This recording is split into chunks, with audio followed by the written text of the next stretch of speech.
69 மற்றும் 70வது சாப்டரின் வெண்முகில் நகரம். 69வது சாப்டர் பற்றி கொஞ்சம் கம்மியாக தான் பேசணுன்னு இருக்கேன். ஏன்னா it's filled with lot of action packs. எவ்வளோ தான் இன்ட்ரெஸ்டிங்காக இருந்தாலும் 69வது சாப்டர் படிக்கிறப்ப இன்ட்ரெஸ்டிங்காக தான் இருந்தாலும் அதை திரையில் பார்க்கும் பொழுது ஒரு சினிமாவாக ஒரு சீனாக காட்சி வழியாக பார்க்கும்பொழுது தான் 69வது சாப்டர் இன்னும் கொஞ்சம் நல்லா இருந்திருக்குமா, இம்பேக்ட்ஃபுல்லாக இருந்திருக்குமா எனக்கு தோணுது. கிட்டத்தட்ட சினிமா காட்சியை பயங்கர டீட்டெயில்டாக டிஸ்கிரைப் பண்ணி கொடுத்த மாதிரி தான் இருந்தது 69வது chapter in my opinion. Right.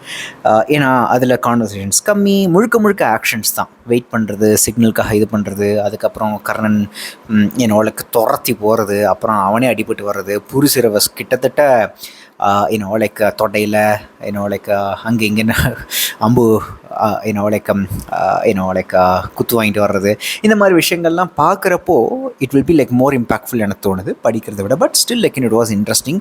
முக்கியமான சில விஷயங்கள்லாம் இந்த சாப்டர்லேயும் வந்து நான் நினைக்கிறேன். ஒரு சின்ன பொடியோட நுப்பாட்டுறாரு 69வது சாப்டரில். புரிசிரவஸ்ட துரியோதனன், நீ ஆசைப்பட்ட இளவரசி யார் சொல்லு, அவளையும் தூக்கிட்டு வந்துடும் அப்படின்னு சொல்கிறப்ப நான் நாளே சொல்கிறேன் அப்படிங்கிறப்போ நான் ரொம்ப ஆர்வத்தோடு 70வது சாப்டர் ஆரம்பித்தேன். ஆனால் 70வது சாப்டரில் டோட்டலாக ஒரு டைம் ஃபார்வர்ட் பண்ணி இன்னும் வேறு ஒரு கட்டத்துக்கு வந்துட்டாங்க. தட் இஸ் லைக் துரியோதனன் வந்து பானுமதியை கல்யாணம் பண்ணிட்டான், பழந்தரைய பீமன் தூக்கிட்டு போகிறான் 69வது சாப்டரில். தட்ஸ் த லைக் பிக் ஃபைட்னு சொன்னால் அந்த ஃபைட்டு இன் 69வது chapter it's not happening in a big landscape with all the புழுதி and all. It's happening in a river plus it's a very few minutes or few hours fight மாதிரி தான் எனக்கு தெரிஞ்சது 69வது சாப்டரில். பட் 70வது chapter டோட்டலாக லிட்டில் டைம் ஃபார்வர்ட், கல்யாணம்லாம் முடிஞ்சிருது. லைக் துரியோதனனை வச்சு தான் இந்த 70வது சாப்டர் முழுக்க போகுது. இங்கே லிட்ரேச்சருக்கான ஒரு மிகப்பெரிய ஒரு இடம் வர்றதா நான் பார்க்குறேன் 70வது சாப்டரில். ஏன் அப்படின்னா ஒரு 3 விஷயங்கள் தனித்தனியாக பேசப்படுறதா எனக்கு தோணுச்சு 70வது சாப்டரில். ஃபஸ்ட்டு, துரியோதனைக்கு எப்பவுமே பீமனை பற்றி தான் நடப்பு. அவனுடைய மன நிகழ்வில் கூட அவன் he is not able to enjoy the most important moment in his life. அப்படிங்கிறப்போ எனக்கு அவனை நினச்சி ரொம்ப பாவமாக தான் இருக்குது. ஒரு நெகட்டிவ் எமோஷனில் ஒரு ட்ராப்புக்குள்ளே நுழைஞ்சவன், அந்த நெகட்டிவ் எமோஷனுங்கிற ஒரு ட்ராப்புக்குள்ளே நுழைஞ்சவன், முழுக்க வஞ்சம், எனிமிட்டி, லைக் ஆணவத்திலேயே நிறைந்திருக்கிற ஒரு மனுஷனுக்கு என்றைக்குமே நிம்மதியாக இருக்க முடியாது. வேறு எந்தவித எக்ஸ்பீரியன்ஸும் அவனாலையும் முழுசாக உள்வாங்கிக்கவும் முடியாது. அப்படிங்கிறதுக்கான ஒரு பியூட்டிஃபுல்லான ஒரு சாப்டர் 70வது சாப்டர் இருந்தது. அதுவும் வெறும் ஃபஸ்ட் ஹாஃப் தான். அப்புறம் செகண்ட் ஹாஃபில் கிருபை அந்த லைக் முன்னாடி இவங்களுக்கு தருமருக்கு, பீமனுக்கு, அர்ஜுனனுக்கெலாம் like even like Nakulan, Sahadevan எல்லாருக்குமே குளிப்பாட்டி லைக் மேக்கப்லாம் போட்டு விட்டு நாம் உடல் அளவுலேயும் ஒரு ஃபஸ்ட் நைட்டுக்கு தயாராக இருக்கணும்னு சொல்லி நிறைய அழகான ஒரு ஃபிலாசபிக்கல், ஒரு லைஃப் ரியலைசேஷன், விஸ்டமான கான்வர்சேஷன்ஸ் நடத்தின அந்த ஒரு டிரான்ஸ்ஜெண்டர் பர்சன் தான் இங்கே வராங்கன்னு நான் நம்புகிறேன். If I'm not wrong, I have to check the name from those chapters. So அங்கே Duryodhan is getting ready for his first night with like பானுமதிங்கிற மாதிரி சொல்லப்படுது. அது வேறு ஏதோ ஒரு நிகழ்வு சொல்கிறாங்க. பட் அதை விட்டுருவோம். அது இனிப்பு கொடுக்குற நிகழ்வு. 5 என்ன சொல்கிறாங்க, அது நான் பின்னாடி வரேன். Okay, cool. ஸோ பேசிக்கலாக அந்த ஒரு நடுவில் வர அந்த ஒரு கான்வர்சேஷன் ரொம்ப இன்ட்ரெஸ்டிங்காக இருந்தது. ஏன்னா அங்கே கருணையை பற்றி பேசப்படுது. அது ஒன்று பேசிடுவோம் பின்னாடி. அதுக்கப்புறம் the final like part of the final section of 70th chapter is more about I mean like ஒரு ஃபர்ஸ்ட் நைட் வரப்போ அங்கே இருக்கிற ஒரு இயல்பான பெண்கள் எல்லா நாணங்களையும் லைக் களைஞ்சிட்டு ரொம்ப ஜோக்ஸ் அடிச்சுக்கிட்டு ரொம்ப லைக் டபுள் மீனிங் ஜோக்ஸ், எதுக்கெடுத்தாலும் சிரிப்பு. The last section of 70 chapters just like filled with என்னால் கேட்க முடியுது அந்த சிரிப்புகளை. ஏன்னா அந்த லெவலுக்கு எதை சொன்னாலும் சிரிக்கிறது, எந்த வார்த்தையை போட்டாலும் அதில் ஒரு I mean like that's how it happens இல்லை. When we are on that flow, like whatever you talk, we will connect to that something related to sex and everything and what not, right? So அதனாலே 70th சாப்டரோட இறுதியில் ஒரு மாதிரி ஒரு ஜாலியாக முடிஞ்ச மாதிரி, ஒரு ஃபீல் குட் இதோட முடிஞ்ச மாதிரி தோணுச்சு. So maybe 71st chapter, maybe it's a continuation of what Duryodhanan Bhanumathi really talk during the first நைட்னு சொல்லலாம்னு நினைக்கிறேன். சொல்ல போகிறாருன்னு நினைக்கிறேன், தெரில. அப்படியே பார்த்துருவோம். 69ல் ஒரு 3-4 இடங்கள் தான் நோட் பண்ணி வச்சுருக்கேன். அவர்கள் காத்திருக்கிறார்கள், நமக்கான ஒளி அடையாளத்தை அவர்களும் பார்க்க முடியும் என்று சொன்ன கர்ணன் பெருமூச்சுடன், இந்த இருளில் அவர்கள் எத்தனை பேர் எங்கிருக்கிறார்கள் என எப்படி அறிவது? இருளுடன் போர் புரிவதைப் போல இடர் பெரிதொன்றும் இல்லை, இருள் முடிவற்ற பொருள் கொண்டது என்றான்.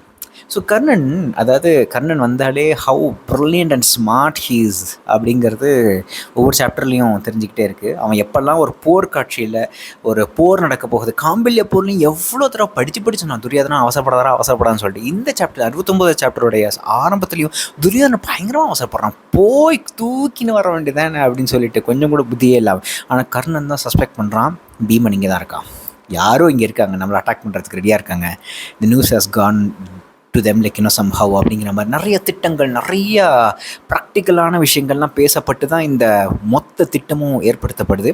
ஆனால் அதையெல்லாம் தகர்த்துட்டு Bheeman somehow he surrounds like இந்த அதிகாலை இருட்டில் அப்படிங்கிற மாதிரி அவன் பேசுகிறான். ஸோ கர்ணன் அப்சர்வ்ஸ் அந்த இடத்துல இந்த ஒரு விஷயம் இருக்குல்ல, இருளில் எவ்வளோ பேர் எங்கே இருக்காங்கன்னு தெரில, இருளுடன் போர் புரிவதை போல இடர் பெரிதொன்றும் இல்லை, இருள் முடிவற்ற பொருள் கொண்டது.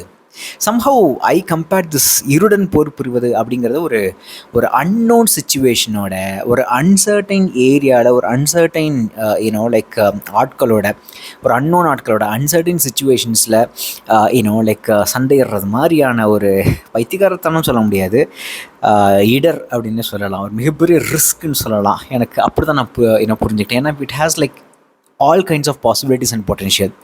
ஒருத்தரை பற்றி யாருன்னே தெரியாமல் ஒரு சண்டைக்கு போகிறோம், சண்டைக்குன்னா ஏதோ ஒரு டிஸ்கஷனுக்கு போகிறோம், ஹீட்டட் டிபேட் ஆகுது, அந்த மனுஷன் யாருன்னு தெரியாமல் ஒரு அன்னோன் பர்சனோட ஒரு நமக்கு அவ்வளோ பழக்கம் இல்லாத அன்ஃபெமிலியர் சுச்சுவேஷனில் போயிட்டு மாட்டிக்கிறதோட ஒரு மிகப்பெரிய விஷயம் எதுவும் இல்லை. இது எகைன் நான் எப்படி என்னுடைய வாழ்க்கையில் கனெக்ட் பண்ணிக்கிறேன் இந்த மாதிரி சின்ன சின்ன லைன் எடுத்து அப்படிங்கிறது தான் முக்கியம். என்னோடய கார்ப்பரேட் லைஃப்பில் இதெல்லாம் பொருந்துன்னு நினைக்கிறேன். இருளில் துள்ளும் மீன்கள் போல அம்புகள் மின்னி மின்னி மறைந்தன அப்படிங்கிற அந்த ஒரு இன்னும் சின்ன லைன் எனக்கு ரொம்ப பிடிச்சிருந்தது. பட் பேசிக்கலி நான் சொன்ன மாதிரி 69 சாப்டர் இஸ் மோர் ஆஃப் ஒரு விஷுவல் ட்ரீட். கிட்டத்தட்ட திரைக்கதை மாதிரியே முழு சாப்டரையும் எழுதியிருக்காரோ அப்படிங்கிற மாதிரி தான் எனக்கு தோணுது. ரைட், லைக் பெருசாக டைலாக்ஸ் இல்லை, அந்த மிகப்பெரிய போர்னு சொல்ல முடியாது, சண்டை செய்கிறதுன்னு சொல்லாங்க, அந்த மாதிரி சண்டை நடக்கிற முழு காட்சிகளையும் ரொம்ப டீட்டெயில்டாக நிறையா பக்கமாக எழுதியிருக்காரு, இன்னும் பேராவாக எழுதியிருக்காருன்னு சொல்லலாம். ஸோ அத்தனையுமே நம்ம மனசில் போய் ஈஸியாக இமேஜாக அழகான ஒரு ஆக்ஷன் சீக்வன்ஸாக போய் உட்காருது. But still I feel that like it could have been a lot better when I see the visuals அப்படிங்கிற மாதிரி தான் எனக்கு தோணுச்சு. But it was very interesting to read. அதுதான் அதில் சின்ன சின்ன இடங்கள் வருதில்ல. இப்போது இது நான் இப்படி கம்பேர் பண்ணலான் இருக்கேன். ஏன் அந்த அவ்வளோ பெரிய சண்டை காட்சியை எவ்வளோ டீட்டெயில்டு எக்ஸ்பிளைன் பண்ணாலும் ஏன் அதில் ஒரு லிட்ரேச்சர் வேல்யூ கொஞ்சம் கம்மியாக தான் இருக்குது. அதை it works really a lot better in like visual நான் ஃபீல் பண்ணுறேன். அப்படின்னா obviously like it's just like இந்த டெக்ஸ்ட்டில் 69 சாப்டரோட டெக்ஸ்ட்டில் முழுக்க வெறுமனே நடக்கிற விஷயங்கள். இவன் அம்பை விட்டான், அவன் இங்கே போனான், அவன் இங்கே தடுத்தான், அவன் குனிஞ்சான், அவனை மேலே ஏற்றுனாங்க அப்படிங்கிற மாதிரியான விஷயங்கள் தான் இருக்குது. இப்போ மனித உணர்வுகளோ இல்லை அவனுக்குள்ளே போகிற விஷயங்களோ உள்ளே வரல. பூரி சிரவஸ் அடிபட்டு கிட்டத்தட்ட நம்ம சாக போகிறோம் அப்படிங்கிற ஒரு இன்சிடெண்ட் அந்த கட்டம் வர வரைக்கும் ஒரு லிட்ரேச்சருக்கு உண்டான ஸ்கோப் இந்த சாப்டரில் கம்மியாக தான் இருந்தது நான் ஃபீல் பண்ணுறேன். அதுவே வெண்மோர் சில பழைய சாப்டர்ஸ்லாம் எடுத்து பார்க்கும்போது இந்த நிறைய ஆக்ஷன் பிளாக் வர சீக்வன்ஸ்லாம் எடுத்து பார்க்கணும், ரொம்ப ரொம்ப யூனிக்காக என் மைண்டில் நிற்கிறது படைகள பயிற்சி. அப்போ ரொம்ப முன்னாடி துரியோதனனும் பீமனும் like they showcase their talent, right. துரோணரும் கிருபரும் பாருங்கள் என்னுடைய பசங்களாம் என்ன பண்ணுறாங்க பாருங்கள் அப்படின்னு சொல்லி like they arrange this like பயிற்சி சண்டைகள்னால. அந்த பயிற்சி சண்டை அப்போது எனக்கு நல்லா நினைவிருக்கு, 2 பாம்புகள், இந்த நாகம் லைக் பேர் மறந்து போச்சு, பட் ஜே அதை சிம்பிளைஸ் பண்ணி என் மைண்டில் ஒரு அனிமே ஆர் கார்ட்டூன் மாதிரி எப்படி ஒரு ஆள வந்தான்ல டக்குன்னு வேற ஒரு kind of representation to explain or visualise பண்ணியிருப்பார். அந்த மாதிரி ஒரு சிம்பாலிக்காகவும் துரியோதனன் பீமனும் சண்டை போட்டுக்கும்பொழுது அவங்க 2 பேரோட தோல் ஒரு அழகான நாகம் மாதிரியும் அதுங்க 2 சண்டை போட்டுக்கிட்டா எப்படி இருக்கும் அப்படிங்கிற மாதிரியான ஒரு வேறு விதமாக அந்த ஃபுல்லாக லைக் கன்சீவ் பண்ணி அதை கொடுத்துருப்பாரு. So that was very interesting to tell and action block நினைக்கிறேன் லிட்ரேச்சர் டெக்ஸ்ட்டில். ஈவன் லைக் விஷுவலாக அப்படி காட்டினா கூட அது ரொம்ப சிம்பாலிக்காக பவர்ஃபுல்லாக இருக்கும்னு எனக்கு தோணுது. பட் இந்த 69 சாப்டரில் முழுக்க ரொம்ப டிரான்சாக்ஷனான என்ன நடக்குதுங்கிறது ரொம்ப எக்ஸாக்டாக சொல்லக்கூடிய ஒரு லைக் சாப்டராக தான் இருக்குது. That works more in like visually அப்படின்னு எனக்கு தோணுது. So that's why also felt that like 16 chapter is more of a screenplay. ஒரு ஆக்ஷன் பிளாக்குக்கு ஃபுல் அண்ட் ஃபுல் ஸ்க்ரீனில் என்ன இருக்கோ அதுக்கான டீட்டெயில் டிஸ்கிரிப்ஷன் த்ரூ டெக்ஸ்ட் அப்படிங்கிற மாதிரி நான் புரிஞ்சுக்கிறேன். அது இருளில் துள்ளும் மீன்கள் போல அம்புகள் மின்னி மறந்தன அப்படிங்கிற அந்த அனாலஜி எனக்கு ரொம்ப பிடிச்சிருந்தது. அம்பு பட்டு நீரில் விழுந்த முதற்கணம் போரும் போரும் இலக்கும் அனைத்தும் மறைந்து போய் உயிர் பற்றிய அச்சம் மட்டும் நெஞ்சில் எழுந்ததை பூரிசிரவாஸ் எண்ணிக்கொண்டான். இறந்து விடுவோமா என்ற அச்சம், இறக்க மாட்டோம் என்ற நம்பிக்கை, ஏனிதெல்லாம் என்ற திகைப்பு, இருக்கிறோம் என்ற என்னும் பேரு வகை, மலைமுடிகளில் இருந்து மலைமுடிகளுக்கு தாவுவது போல அந்த உச்சக்கட்ட உலனுக்கு வழியாக சென்று கொண்டே இருந்த ஒற்றை கணம். அதற்கிணையான ஒரு உச்சம் அவன் வாழ்வில் நிகழ்ந்ததில்லை. ஒரு வாழ்க்கை முழுக்க ஒரே கணத்தில் நிகழ முடியும். ஒரு கணத்திலேயே அறிவதை எல்லாம் அறிந்து அறியக்கூடுவது அனைத்தையும் அடைந்து அமைய முடியும். இது ஒரு முக்கியமான ஒரு பாயிண்டில். ஸோ இந்த ஒரு பாயிண்ட் தான் இந்த சாப்டரில் பிரதானமான ஒரு பாயிண்ட் நான் பார்க்குறேன். பூரிசிரவஸ்க்கு வரக்கூடிய அந்த உயிரச்சம் என்ன தான் அந்த இலக்கு, போர், எல்லாமே மயிர் மட்டும் எல்லாமே கான் பின்னாடி அந்த ஒரு உச்ச தருணத்துக்காகவே ஒருத்தன் வாழ்க்கை முழுக்க தயாராகிறான் அப்படின்னு ஃபோர்த் பேராகிராஃப்ஸ்னு சொல்கிறாரு. தட்ஸ் வை அந்த ஒரு உச்ச தருணத்துக்காக ஒருத்தன் வாழ்நாள் முழுக்க ஒவ்வொரு வீரனும் தயாராகிறான். அந்த உச்ச தருணம் தான் கிட்டத்தட்ட லைஃபோட மீனிங்கோ அப்படிங்கிற மாதிரியான லைஃபோட பர்பஸ் அப்படின்னு கூட வச்சுக்கலாம். ஸோ அந்த ஒரு உச்ச தருணத்தில் மலைமுடிகளிலிருந்து மலைமுடிகளுக்கு தாவுவது போல, ரைட், இறந்து விடுவோமா என்ற அச்சம், இறக்க மாட்டோம் என்ற நம்பிக்கை, ஏன் இதெல்லாம் என்ற திகைப்பு, இருக்கிறோம் என்னும் பேர் உவகை. ஓ மை காட், எல்லாமே கிட்டத்தட்ட ஒரு பியூட்டிஃபுல்லான ஒரு அனலாஜியை தான் நான் பார்க்குறேன். மலைமுடிகள் ஒரு மெட்டஃபராக பார்க்குறேன். மலைமுடிகளிலிருந்து இன்னொரு மலைமுடி தாவுவது போல் அந்த உச்சக்கட்ட உடல்நிலைகள் வழியாக சென்று கொண்டே இருந்த ஒற்றை கணம் அப்படிங்கிறது. Oh my God, that was like so beautiful. And it's தியரட்டிக்கலாக தான் இதெல்லாம் நம்மளால் இமேஜின் பண்ணி அந்த உடல்நிலையை புரிஞ்சுக்க முடியும். Because I have not been, okay, I had some suicide attempts, but not like this, right? ஒரு போரில் ஒரு மிகப்பெரிய வீரமாக சண்டை போட்டு கிட்டத்தட்ட அடிபட்டு கிட்டத்தட்ட உயிர் போகிற நிலையில் இருக்கக்கூடிய அவனுடைய உடல்நிலையினால் வெறும் தியரட்டிக்கலாக தான் புரிஞ்சிக்க முடியும். அவ்வளோ ஈஸியாக உள்ளே போய் உட்காராது எனக்குள்ள. But still that is like very wonderful to read அப்படின்னு சொல்லலாம். தாங்கள் விரும்பியது மூத்த இளவரசியை மட்டுமல்லவா? அங்கர் சொன்னது போல நாம் அவரை விட்டிருந்தால் அதுவல்லவா உண்மையான தோல்வி என்றான் பூரிசிரவஸ். இன்று அவர் நம்முடன் இருக்கிறார். அஸ்தினபுரின் பட்டத்தரசியாக போகிறார். அவர் சொல்தான் காசியை ஆடும். துரியோதனன் மெல்லிய குரலில் ஆம் என்றான். பின்பு அவளை பீமன் மனம் கொள்வான். ஆம், உறுதியாக அவன்தான் மனம் புரிவான். ஏனென்றால் அது என்னை என்ன செய்யும் என்று அவன் அறிவான். என் கையிலிருந்து வென்று என்றபடி எழுந்து கொண்டான். ஸோ அதுக்கப்புறம் உள்ளே வராங்க, பூரிசிரவஸ்க்கு ட்ரீட்மெண்ட்லாம் பார்க்குறாங்க. லைக் துரியோதனன் பேசும்பொழுது எல்லாம் ஓகே தானே அப்படின்னு கேட்குறப்போ பூரிசிரவஸ் நாம தான் கிட்டத்தட்ட ஒரு பாதி வெற்றி தான் துரியோதனனுக்கு. பேசிக்கலி பானுமதி அவரோட தங்க பலந்தரை 2 பேரும் தூக்கிட்டு வர்றது தான் பிளான். பட் ஆனால் ஒருத்தியை மட்டும் தான் தூக்க முடியுது. பீமன் பலந்தரை தூக்கிட்டு போயிடுறான். ஸோ இந்த இடத்துலேருந்து தான் துரியோதனனுக்கு கண்ணுக்கே தெரியாது அந்த ஆணவம் கொடுக்கக்கூடிய அத்தனை டிஸ்டர்பன்ஸும் மன உளைச்சலும் ஸ்டார்ட் ஆகுது இந்த இடத்துலேருந்து. பலந்தரை அவன் தான் மனம் கொள்வான். ஏன்னா நல்லா தெரியும் அது என்ன செய்யும்னு எனக்கு தெரியும், அவனுக்கு தெரியும் அப்படிங்கிறப்ப என் கையிலிருந்து வென்று அப்படிங்கிற ஒரு வார்த்தையை போட்டு அங்கேருந்து ஆரம்பிக்குது. இந்த ஒரு சென்டென்ஸ்லேருந்து துரியோதனுடைய மிகப்பெரிய மன உளைச்சல் ஆரம்பிக்குது.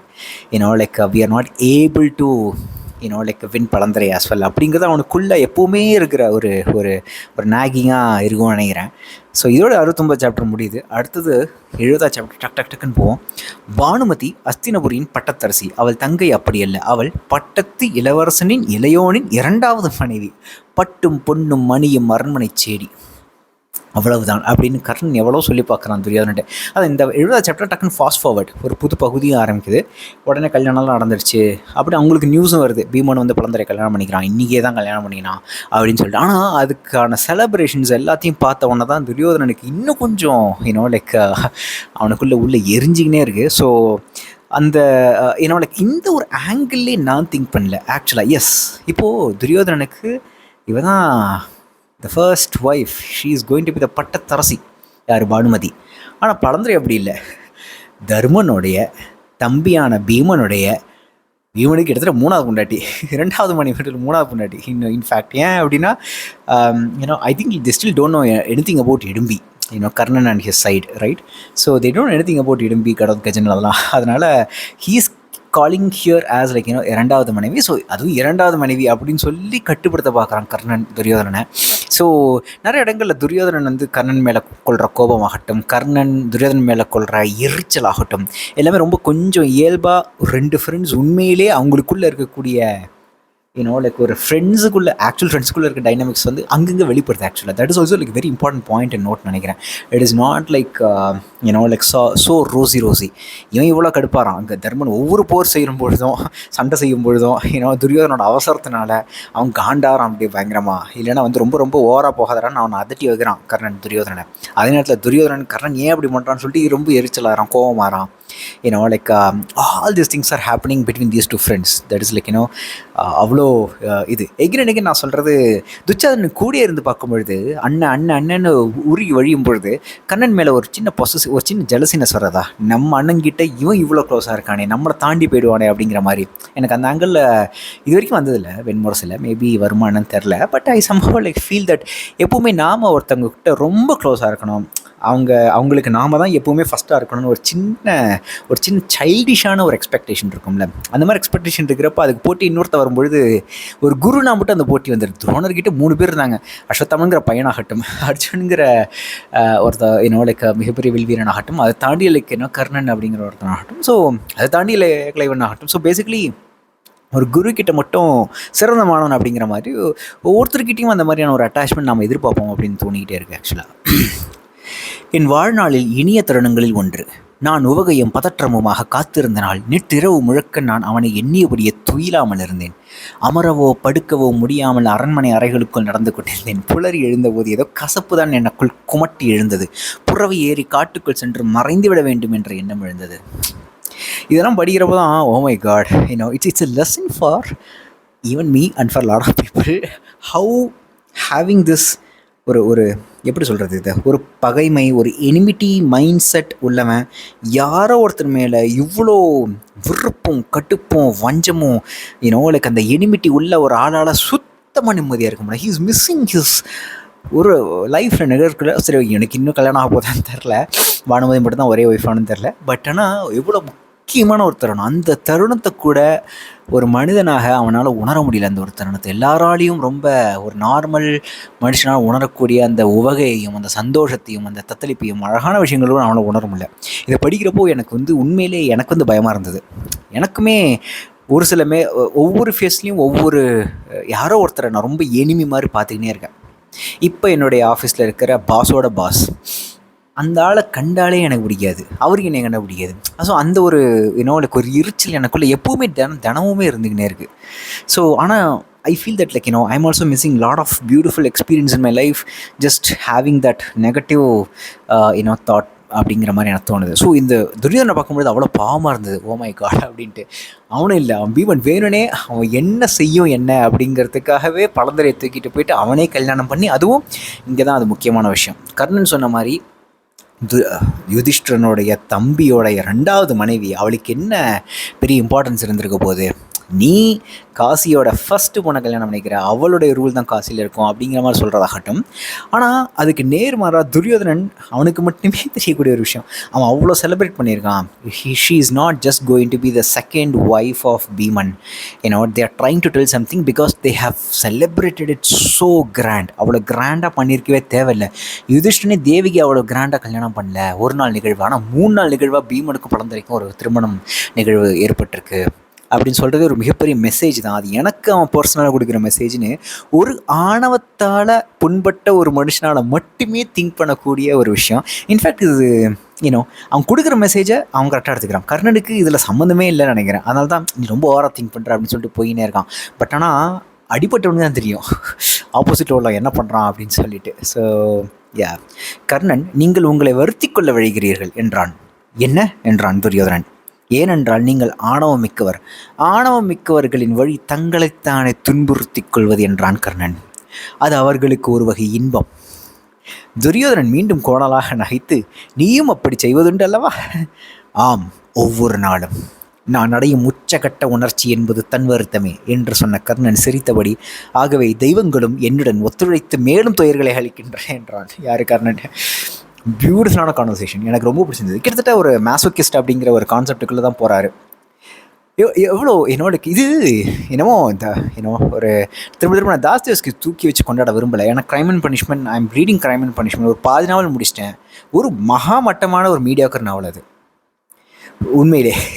இது வரைக்கும் அட்லீஸ்ட். மேபி செகண்ட் ஹாஃபில் எப்படி இருக்க போகுதுன்னு தெரில, ரஸ்கோல்னிக்கோடைய லைக் பட் இந்த மாதிரி இடங்கள் இருக்குல்ல, எவ்வளோ அழகாக ஒரு ஃபிக்ஷனல் மூமெண்ட்டில் கரெக்டாக ஒரு இடத்துல உள்ளே நுழைஞ்சு ஒரு மேசோக்கிசம் எக்ஸ்பிளைன் பண்ணுது.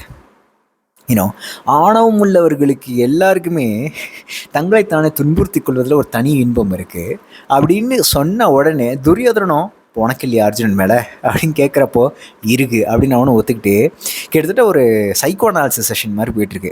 லைக் இவங்க 2 பேரையும் கட்டி போட்டு ஃப்ராய்டு இவங்க வந்து நீ சொல்லு உன் மனசை விடுதனா, நீ சொல்லு உன் மனசை விடுதனா அப்படின்னு சொன்ன மாதிரி அந்த கான்வர்சேஷனே அவ்வளோ ஓப்பனாக, ஆமாம் எனக்கு ஆணவம் இருக்குது, ஆமாம் எனக்கு இது இருக்குது, ஆமாம் எனக்கு தன்வர்த்தம் தான் லைக் ஒவ்வொரு நாளும் நான் அடையும் உச்சக்கட்ட உணர்ச்சி என்பது தன்வர்த்தமே அப்படின்னு கர்ணன் அவ்வளோ ஓப்பனாக சூப்பராக பேசுகிறான்ல. மை காட், கிறிஸ்டல் கிளியராக they are self-aware. Karnan is especially self-aware about his like soul and what not, right? So அவனை பற்றி அவ்வளோ தெளிவாக அவன் தெரிஞ்சு வச்சுருக்கான். எனக்கு அதை படிக்கிறப்ப தான் லைக் இந்த மாதிரி ஒரு பேரால், சின்னதாக ஒரு பேரால் மேசோகிசம் காலி. அது எங்கேருந்து கனெக்ட் ஆகுது, லைக் ஈகோவோட. அதுக்கப்புறம் அது கொடுக்கக்கூடிய மேசோகிசம்ங்கிறது அந்த தன்னைத்தானே வற்புறுத்தி அதில் இன்பம் காண்றதுக்கு, அந்த இன்பம் தான் உச்சக்கட்ட இன்பம் சொல்கிறதாகட்டும், அது வேற ஒரு இடத்துக்கு போகுது ஆக்சுவலாக, ரைட்? ஸோ இந்த மாதிரியான ஒரு பயங்கர டீப் கான்செப்ட்ஸ் இந்த ஒரு பேரால் வெண்முரசு மாதிரி ஒரு மிகப்பெரிய நாவலில் தான் வந்திருக்கு. I was not able to find anything like this in Crime and Punishment. Maybe Crime and பனிஷ்மெண்ட்ல டோட்டலாக வேறு ஜானா இருக்குது. So okay, I don't want to like rant about Crime and Punishment. Let me complete the second half. அதுக்கப்புறம் இந்த மாதிரி வீடியோவில் சொல்கிறேன். அசையாது நின்றிருக்கும் துலாக்கோலின் முள் போன்றிருக்கிறது உங்கள் மூக்குணணி இளவரசே என்றார். இன்று வரை இரு பக்கமும் முழுமையாக சமன் செய்யப்பட்ட ஒரு உடலை நான் பார்த்ததில்லை. சம்பை பாஞ்சால இளவரசி இத்தகையவள் என்றார். ஸோ லைக் அந்த சின்ன ஒரு அழகான ஒரு உண்மை என்ன பிடிச்சது, துலாக்கோலின் முள் போன்று இருக்கிறது உங்கள் மூக்கு நுனி அப்படின்னு கிருபை சொல்கிறதாகட்டும், அந்த ஒரு டிரான்ஸ்ஜெண்டர் பர்சன் சொல்கிறதாகட்டும். அதுக்கப்புறம் பாஞ்சால இளவரசி இப்படி தான் ஒரு சமநிலை கொண்டவள் அப்படிங்கிற ஆக்சுவலாக பீமனுக்கு இதே மாதிரி தான் சொல்லுவாங்க ஆக்சுவலாக, ரைட்? பீமனுக்கு, if my memory is right, I have to go back to the video or like இன்னொரு சாப்டர். பீமனுக்கு இதே தான் கிருபை சொல்லுவாள், இவ்வளோ லைக் சமம் நிலை கொண்ட அப்படிங்கிற மாதிரி தான் சொல்லுவாள். வெறும் உடலாளாகப்பட்ட வெறும் சமநிலை கொண்ட ஒரு ஆண் அப்படிங்கிற மாதிரி சொல்லுவாள். பீமன் சொல்லுவா, அர்ஜுன்னு சொல்லுவான்னு தெரில.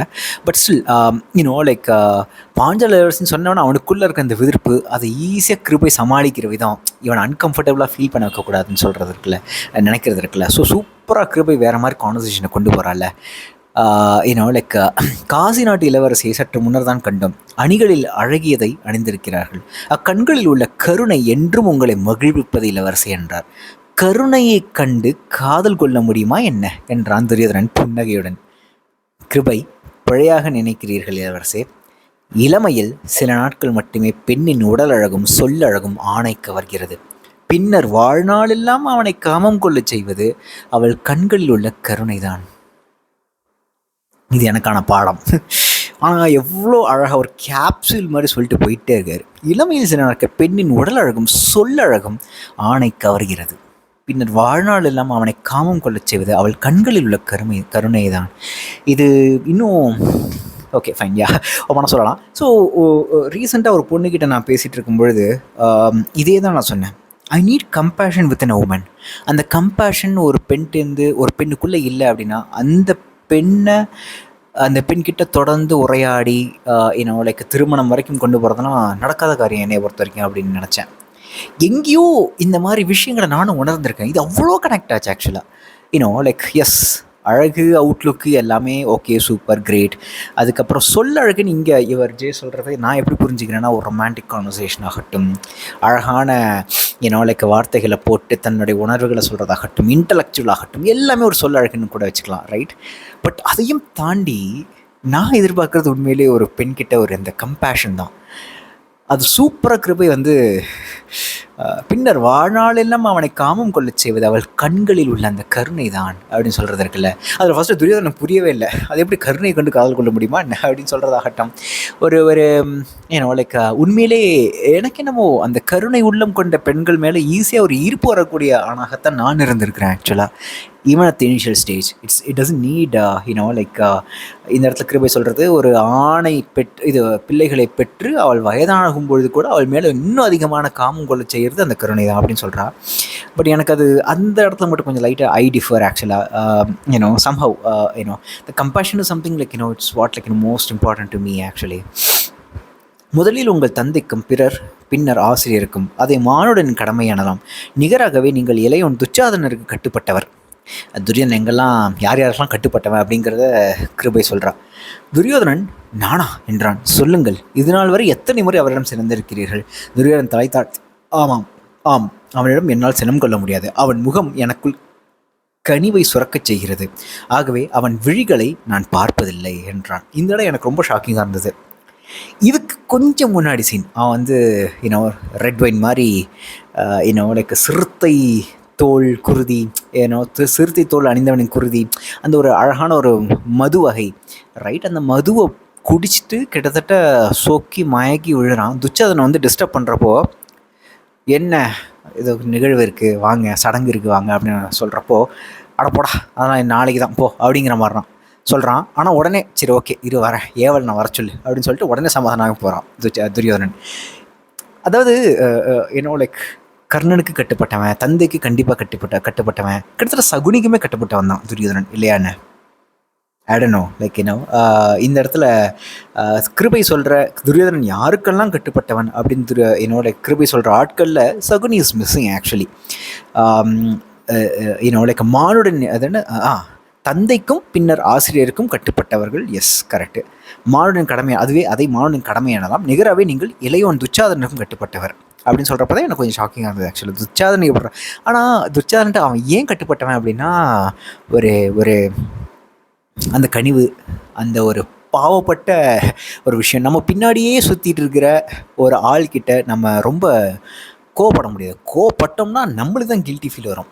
ஸோ அதுவே ஒரு கட்டுப்பாடு தான் இல்லையா? அவங்க நம்மளை கண்ட்ரோல் பண்ணுறாங்க just because they are following us and then they are putting more and more affection on as.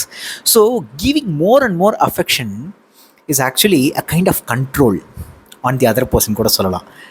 ஏன்னா அந்த அதர் பர்சன், அந்த அஃபெக்ஷனை வாங்குகிற person, they can't really do anything with against the person who is showing that affection. So இன்னவே affection மூலமாக ரொம்ப இன்டெரக்டாக ஒரு கண்ட்ரோலில் தான் வச்சுக்கிறாங்க right. So that's like really great. ஏன்னா எனக்கும் எங்கள் அப்பாவுக்குமே கூட இப்படி ஒரு கனெக்ஷன் தான் இருக்குது. எங்கள் அப்பா நான் பயங்கரமாக எப்போயா திட்ட அப்புறம் பயங்கரமாக ஃபீலிங் வந்துடும், பயங்கரமாக என்னோட கில்ட்டி ஃபீல் வரும். கிட்டத்தட்ட அந்த ஒரு ஒரு சாஃப்ட் கண்ட்ரோல் அப்படின்னு சொல்லலாம். அந்த சாஃப்ட் கண்ட்ரோல் அவருக்கு என் மேலே இருக்குது. அவருக்காகவே இப்போ கல்யாணம் பண்ணி தொலைணும் அப்படிங்கிற மாதிரிலாம் கூட நான் நினச்சிட்டு இருக்கேன். So somehow this soft control soft power அப்படின்வாங்கள்ல, அந்த மாதிரி ஒரு சாஃப்ட் கண்ட்ரோல் இருக்குதுன்னு நினைக்கிறேன் துச்சாதனனுக்கு துரியோதனன் மேலே ரைட். ஆனால் எகெயின் சகுனியோடைய கண்ட்ரோல் இங்கே பேசப்படலை. ஐ டோன்ட் நோ வை. சொற்களிலும் உடல் மொழிகளிலும் நாணத்தை இழந்து விட்டவர்கள் போல சிவந்த முகமும் மிதக்கும் விழிகளும் மெல்லிய வேர்வையும் துள்ளல் குடிகொண்ட உடலுமாக அனைவருமே காமம் கொண்டவர்கள் என தோன்றினர். ஒருவருக்கொருவர் மெல்லிய குரலில் பேசி கூட்டமாக உறக்கச் சிரித்து ஒருவரை ஒரு அடித்தனர், பிடித்து தள்ளி கொண்டனர். இந்த ஒரு ஹோல் காட்சியும் பார்க்கும்பொழுதே ரொம்ப நான் சொன்ன மாதிரி ரொம்ப ஃபீல் குட்டாக அழகாக இருக்குது. எல்லாத்தையும் கலைந்து, எல்லா நாணம் இது அது இதெல்லாம் எல்லாத்தையும் கலைந்து பெண்கள் முழுக்க முழுக்க இந்த காம விஷயங்களை பற்றி பேசி பேசி சிரிக்கிறது இருக்குல்ல, அது என்ன சொல்கிறது, ஒருத்தருக்குள்ளேயுமே ஒரு காமம் குடிகொண்டது அப்படிங்கிற மாதிரி தான் பார்க்கணும். இது எப்படி கனெக்ட் பண்ணலாம்னா, ஆஃபீஸ்லேயும் ஒரு பெண், என்னுடைய ஃப்ரெண்ட், ரொம்ப close friend she was going on a date and then she use to explain all this dating stuff like second டேட்டில் எப்படி ஃபிசிக்கலாக நாங்கள் இன்டிமேட்டாக இது பண்ணோம் அப்படின்னு ரொம்ப டீட்டெயிலாக சொல்லும்பொழுது நிறைய நேரங்களில் அந்த சுச்சுவேஷனில் எல்லாமே நாங்கள் பேசுகிற எல்லாமே நான் முன்னாடி சொன்ன மாதிரி அந்த காமத்தை நோக்கி தான், டபுள் மீனிங்கை நோக்கி தான் போயிட்டே இருக்கோம். எங்களே அறியாமல் நிறைய சிரிச்சுக்கிட்டே இருப்போம் ஆக்சுவலாக அதை பற்றி சொல்லும் பொழுது. சம்ஹவ் லைக் பெண்களுக்கு அந்த மாதிரி விடுதலை அடைந்த உணர்வு அந்த ஒரு பர்டிகுலர் நைட், யாருக்கு ஃபஸ்ட் நைட் இருந்தாலும் இதே மாதிரி பேசி கழித்து பயங்கரமாக சிரிச்சுக்கிறதுல அவங்களுக்கு ஒரு விடுதலை உணர்வு இருக்குதுன்னு நினைக்கிறேன். ஆம்பல் கொடி கொத்துகளைப் போல அத்தனை பெண்களும் ஒருவரை ஒருவர் தழுவிக்கொண்டு அவனை சூழ்ந்து நின்றார். இந்த ஒரு அனலாஜி எனக்கு ரொம்ப பிடிச்சிருந்தது. ஆம்பல் கொடி கொத்துகளைப் போல அனைத்து பெண்களும் ஒருவரை ஒருவர் தழுவிக்கொண்டு அவனை சூழ்ந்து நின்றனர். முளைகள் விதவிதமாக அசைந்தன, கழுத்துகள் வளைந்தன, விழிகளிலும் இதழ்களிலும் சிரிப்பு ஒளிவிட்டது. ஸோ இந்த நான் சொன்ன மாதிரி இந்த final section of the 70th chapter, it feels like seeing a very feel good film. அடுத்த சாப்டர் 71 சாப்டரில் I'm just waiting like are they going to talk, I don't know, let's see. So yeah 71ஆம் chapter நாளைக்கு பண்ண முடியாது, but கொஞ்சமாக பண்ணுவோம்.